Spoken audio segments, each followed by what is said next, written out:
میری محبت کو یا پھر اس سے ملی نفرت کو؟ بتاؤ کیا جاننا چاہتی ہو تم؟ وہ ذوحاب نہیں تھا، وہ اس کا درد تھا جسے آج زبان ملی تھی، وہ اس کا ماضی تھا جو سامنے آ رہا تھا، وہ امیدیں تھی جو برسوں پہلے ٹوٹ چکی تھی، وہ محبت تھی جو وقت کے پنوں میں محفوظ تھی، وہ چاہت تھی جو نفرت کا لبادہ اوڑھے کھڑی تھی۔ یہ تصویر ہی میری سچائی ہے۔ تم نے اس تصویر کو دیکھ کر جو سمجھا صحیح سمجھا۔ یہ الفاظ اس نے نرمی سے کہے تھے، مگر ان کی کاٹ پہلے والے الفاظ سے بڑھ کر تھی۔ ان کا گھاؤ نفرت کے گھاؤ سے زیادہ تھا۔ اس سے بہتر تھا کہ وہ اس پر ظلم کے پہاڑ توڑ ڈالتا، پوری عمر اس سے نفرت کے بول بولتا، مگر یہ الفاظ وہ اتنی نرمی سے نہ کہتا۔ سب تو جان چکی ہو، اور کیا جاننا چاہتی ہو؟ وہ شکست خوردہ آدمی کی طرح زمین بوس ہو گیا۔ کھڑا ہونے کی سخت اب اس میں باقی نہ رہی، آنکھیں بہہ بہہ کر تھک چکی تھی، مگر درد تھا کہ کم ہونے کا نام ہی نہیں لے رہا تھا۔ اب کہاں ہے یہ؟ اس نے ایسا کیوں پوچھا؟ وہ خود نہیں جانتی تھی، جانتی تھی تو بس اتنا کہ وہ ذوحاب کو یوں تڑپتا نہیں دیکھ سکتی تھی، یوں گھٹ گھٹ کر جیتے ہوئے نہیں دیکھ سکتی تھی۔ معلوم نہیں، درد کچھ گھٹتا دکھائی دیا۔ شاید شدت غم کے بعد یہی حالت ہوتی ہے، دل میں درد ہوتے ہوئے بھی زبان سے ایسے لگتا ہے جیسے کچھ ہوا ہی نہیں۔ کیا مطلب؟ وہ جاننا نہیں چاہتی تھی، مگر پھر بھی اس کے ماضی کے بارے میں پوچھ رہی تھی، جس نے اس کے ذوحاب کو ایسا بنا دیا۔ مطلب کیسے سمجھاؤ؟ نہیں سمجھ پاؤ گی تم۔ اس کی آواز میں اپنائیت تھی یا طنز؟ پل بھر کے لیے وہ خود بھی کنفیوز ہو گئی۔ لیکن میں سمجھنا چاہتی ہوں، تم سمجھاؤ گے تو میں سمجھ جاؤں گی۔ وہ تو بس اس کا درد بانٹنا چاہتی تھی، اس کے دل کا بوجھ ہلکا کرنا چاہتی تھی، اس درد کو باہر نکالنا چاہتی تھی جو برسوں سے اس کے دل کو قبرستان میں دفن کیے ہوئے تھا۔ وہ میری محبت تھی، یا شاید میری خوش فہمی، یا پھر نادانی؟ وہ افسوس سے ہاتھ مل رہا تھا۔ خوش فہمی؟ اس کا انداز استفہامیہ تھا۔ پہلی ہی نظر میں مجھے اس سے عشق ہو گیا تھا۔ اس کی ہر بات، ہر ادا میرے دل پر نقش کر جاتی۔ اس کا ہنستا ہوا، اس کا ہنسنا، اس کا مسکرانا، اس کا بولنا، اس کا چلنا، اس کا دیکھنا، اس کا بالوں کو ایک ادا کے ساتھ جھٹکا دینا، اس کی طرف کھنچتا ہی چلا گیا۔ وہ مجھ سے اپنی ہر بات شیئر کرتی، اور میں شاید اس کی اسی ادا کو محبت سمجھ بیٹھا۔ اس کی خاطر میں نے سب کچھ چھوڑ دیا، اپنا سب کچھ، اپنا گھر، اپنے رشتے، اپنا سب کچھ، مگر کیا ملا مجھے؟ صرف اور صرف درد۔ درد نے آگے بولنے کے لیے الفاظ ہی نہ چھوڑے، آنکھوں نے سب کچھ بیان کر دیا۔ جو وہ سمجھ رہی تھی وہ سب سچ ثابت ہوا۔ محبت نے میرا سب کچھ چھین لیا، مجھے کہیں کا نہیں چھوڑا۔ میں نے اپنے والدین کو چھوڑا تو محبت نے مجھے چھوڑ دیا۔ بہتے آنسوؤں کو کنارہ مل گیا، درد بھی باہر آ گیا۔ اسے بھی برسوں بعد راحت ملی تھی۔ وہ اٹھ کر الماری کی طرف چل پڑا۔ میں بھول گیا تھا کسی کو دکھ پہنچا کر کوئی خوشی حاصل نہیں کی جا سکتی۔ میں نے تو اپنے والدین کو ناراض کیا تھا، پھر بھلا والدین کو ناراض کر کے میں کسی سے وفا کی امید کیسے کر سکتا تھا؟ ان کی خوشیوں کے پرواہ نہ کرتے ہوئے اپنا آشیانہ بسانے چلا تھا، لیکن جب آشیانے کی بنیاد ہی دکھ کے آنسوؤں سے ہو، پھر بھلا وہ کیسے زیادہ دیر تک قائم رہ سکتا ہے؟ ایسے آشیانوں کے لیے گرم لوح ہی کافی ہوتا ہے، ان آشیانوں کو اجاڑنے کے لیے۔ الماری کو بند کر کے ایک بار پھر ماضی کو سمیٹ دیا۔ میں تمہارے دکھ کو سمجھ سکتی ہوں، مگر ذوحاب، کسی کے جانے سے زندگی ختم تو نہیں ہو جاتی۔ صحیح کہا تم نے، زندگی ختم نہیں ہوتی، مگر رک ضرور جاتی ہے۔ اس کا لہجہ طنزیہ تھا۔ اگر وہ آج تمہارے پاس واپس آ جائے تو کیا تم اسے اپنا لوگے؟ وہ اس کا جواب سننا چاہتی تھی، اپنی محبت کو آزمانا چاہتی تھی، دیکھنا چاہتی تھی کس کی محبت پاکیزہ ہے۔ وہ ہو ہی نہیں سکتا، اور اس کی امید کرنا بھی بیکار ہے۔ اب بس اس کی یادیں میری زندگی ہے، اور اس کی یادیں میرا پچھتاوا۔ اب اشک تھم چکے تھے، گرج کہیں غائب ہو گئی تھی، شاید موسم بدل چکا تھا۔ پلیز چلی جاؤ، مجھے اکیلا چھوڑ دو۔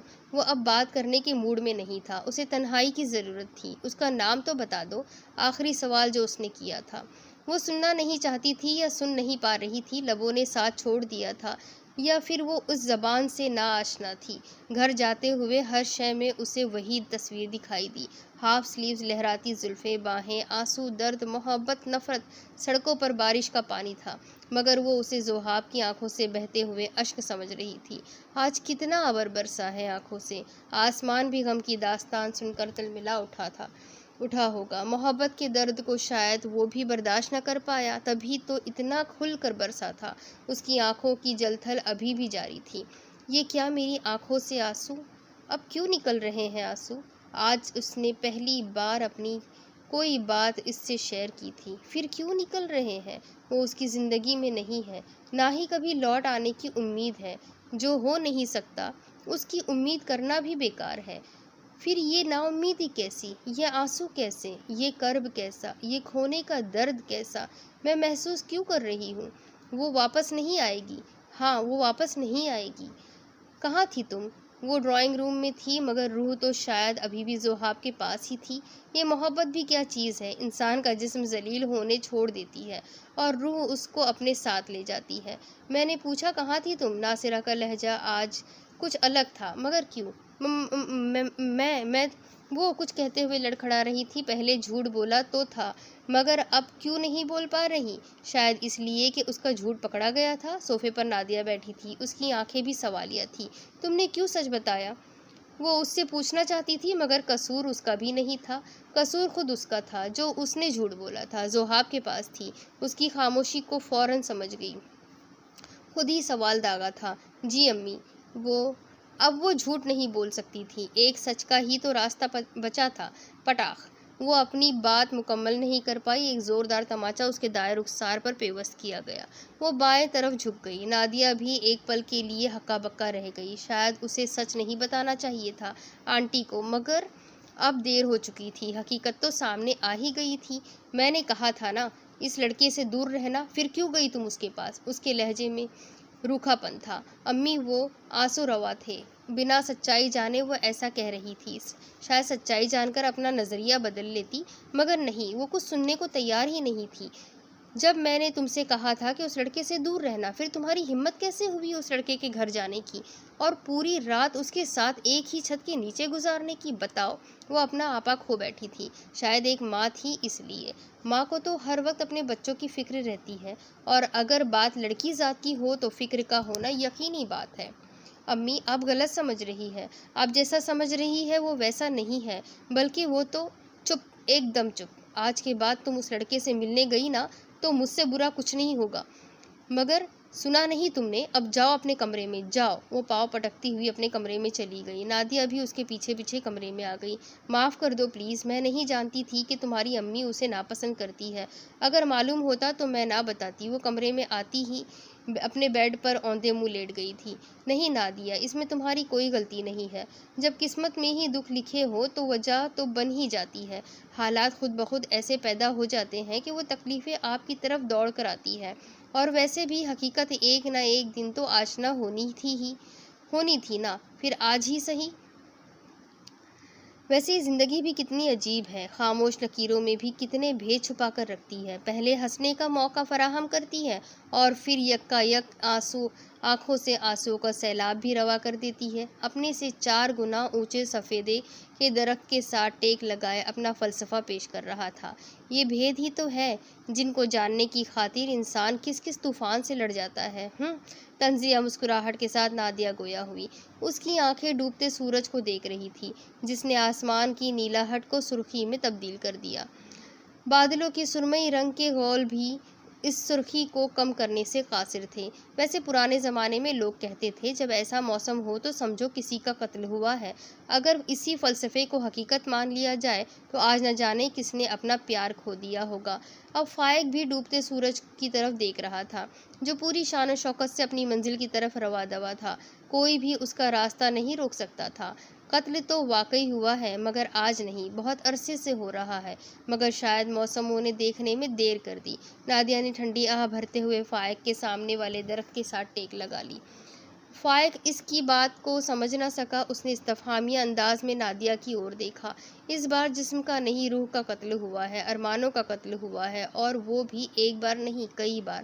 نادیہ نے فائق کی آنکھوں میں ابھرتے سوال کو پڑھ لیا تھا۔ اور تم جانتے ہو، جس کے ارمانوں کا قتل ہوا ہے وہ پھر بھی امید باندھے ہوئے ہے کہ شاید کبھی تو اس مردہ جسم میں جان آئے، اس کے روٹھے ہوئے ارمان ایک بار پھر لوٹ آئے۔ فائق سمجھ گیا تھا کہ نادیہ کس کی بات کر رہی ہے۔ یہی تو قسمت کا کھیل ہے، ایک طرف تو قسمت انہیں آزما رہی ہے اور دوسری طرف ہمیں، وہ بھی ہماری دوست ہے، اور سنبل بھی۔ ایک طرف اس کے سپنوں کو کنارہ ملنے جا رہا ہے اور دوسری طرف اغبی کے سپنے اسی دریا میں ڈوبتے جا رہے ہیں۔ جانے منزل ملے بھی یا نہیں، ٹھنڈی آہ بھرتے ہوئے گویا ہوا۔ ویسے ذوحاب کی حقیقت جب اغبی نے مجھے بتائی تو یقین جانو مجھے اس پر غصہ نہیں آیا۔ پہلی بار میں نے اس کے لیے اپنے دل میں ہمدردی کے جذبات محسوس کیے۔ کیا واقعی محبت میں انسان اتنا درد سہ سکتا ہے؟ اگر ذوحاب کی جگہ میں ہوتی تو شاید رو رو کر مر جاتی یا کسی بلڈنگ سے چھلانگ لگا کر خودکشی کر لیتی، مگر افسوس ذوحاب نے ایسا نہیں کیا۔ کاش وہ ایسا کر لیتا، کم سے کم اس درد سے تو بچ جاتا جو دن رات اس کا احاطہ کیے ہوئے ہے، جو اس کی روح کو نہ جینے دیتے ہیں اور نہ ہی مرنے۔ تم نے صحیح کہا، ذوحاب نے ایسا نہیں کیا اور مجھے خوشی ہے کہ اس نے ایسا نہیں کیا۔ اگر وہ ایسا کر لیتا تو شاید وہ بھی مطلبی کہلاتا جس نے اپنی من پسند نہ ملنے پر اپنے اوپر ظلم کیا۔ فائق کے اس فلسفے کو نادیہ سمجھنے سے قاصر تھی۔ محبت صرف پیار کا ہی نام نہیں ہے، یہ تو ایک رشتے کا نام ہے، اور یہ رشتہ کسی بھی صورت میں ہو سکتا ہے۔ اور تم جانتی ہو نادیہ، اس کی آخری سیڑھی درد ہے۔ جو محبت کے کمال کو حاصل کرنا چاہتا ہے اسے درد کو سہنا پڑتا ہے، اور ذوحاب کی محبت تو شاید اس سیڑھی کو بھی پار کر گئی۔ آج وہ محبت کے اس نگاہ سے دیکھ سکتا ہے جس نگاہ سے میں، تم یا اغبی بھی نہیں دیکھ سکتے۔ اس کے نزدیک اگرچہ محبت درد اور نفرت کا دوسرا نام ہے، لیکن یہ درد اور نفرت اسے محبت ہی نے تو دیے ہیں، اسی لیے وہ انہیں نفرت سمجھتا ہے۔ اور یہ تو تم مجھ سے بہتر جانتی ہو کہ انسان جس چیز کو اپنی جان سے زیادہ چاہتا ہے تو دل ٹوٹنے پر نفرت بھی اس سے ہی سب سے زیادہ کرتا ہے، مگر اس نفرت میں بھی کہیں نہ کہیں اس کا پیار، اس کی محبت چھلک رہی ہوتی ہے۔ اور یہی حال ہے شاید ذوحاب کا بھی۔ آج پہلی بار وہ دونوں ذوحاب کو اپنی گفتگو کا حصہ بنا رہے تھے، یا پھر شاید اس کی محبت کو۔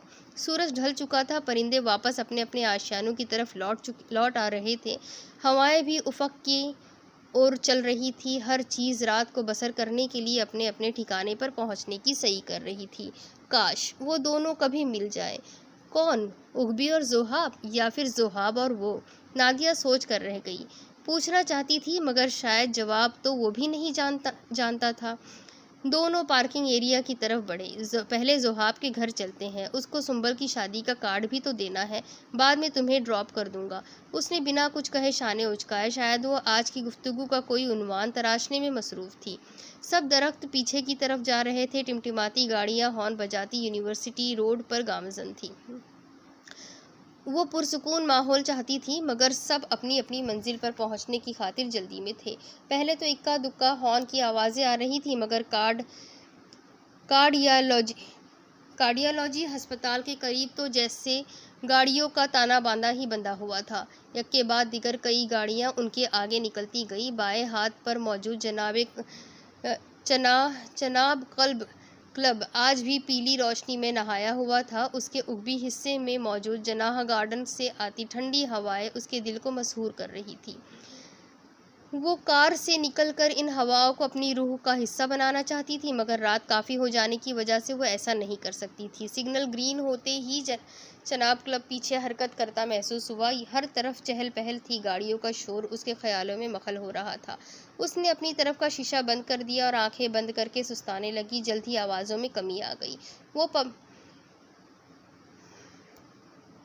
وہ پیپلز کالونی کی سنسان سڑکوں پر تھے، ہر طرف بلند و بالا پلازے، شاپنگ مال اور اس میں بے جان پڑے مجسمے اس سے کچھ کہہ رہے تھے، مگر وہ انہیں دیکھتی ہوئی آگے بڑھ رہی تھی۔ ڈی گراؤنڈ میں ہمیشہ کی طرح خاموشی کا راج تھا، خاص طور پر ٹیکنیکل اسکول کے بیک سائیڈ پر جہاں ہوٹل ون تھا۔ ایک دم پرسکون ماحول، صرف ایک ہوٹل کی فلک بوس عمارت تھی۔ کار کو پارکنگ ایریا میں پارک کرنے کے بعد وہ تینوں لفٹ کے ذریعے تھرڈ فلور پر گئے۔ ہوٹل میں خاموشی تھی، باہر موجود اکا دکا گاڑیوں کی آوازیں بھی دم توڑ گئی۔ نیم مدھم روشنی دیکھتے ہی انسان کو غشی آنے لگے۔ السلام علیکم، کیسے ہو ذوحاب؟ بیل بجاتے ہی اس نے دروازہ کھولا تھا۔ وعلیکم السلام، تم دونوں یہاں؟ وہ انہیں دیکھ کر چونک گیا تھا۔ آج سے پہلے تو وہ کبھی اس کے پاس نہیں آئے تھے، مگر آج یہ سنبل کی شادی کا کارڈ دینا تھا۔ پرسوں اس کی شادی ہے، شاہویز کے ساتھ، تم آنا ضرور۔ اس نے ہاتھ میں لیتے ہوئے ہلکی سی مسکراہٹ لبوں پر لانے کی کوشش کی۔ اس سے پہلے کہ وہ انہیں اندر آنے کو کہتا، انہوں نے اجازت مانگی اور وہاں سے چل دیے۔ اب اس کے آگے کی سٹوری میں آپ کو اگلی قسط میں سناؤں گی کہ آگے کیا ہوگا۔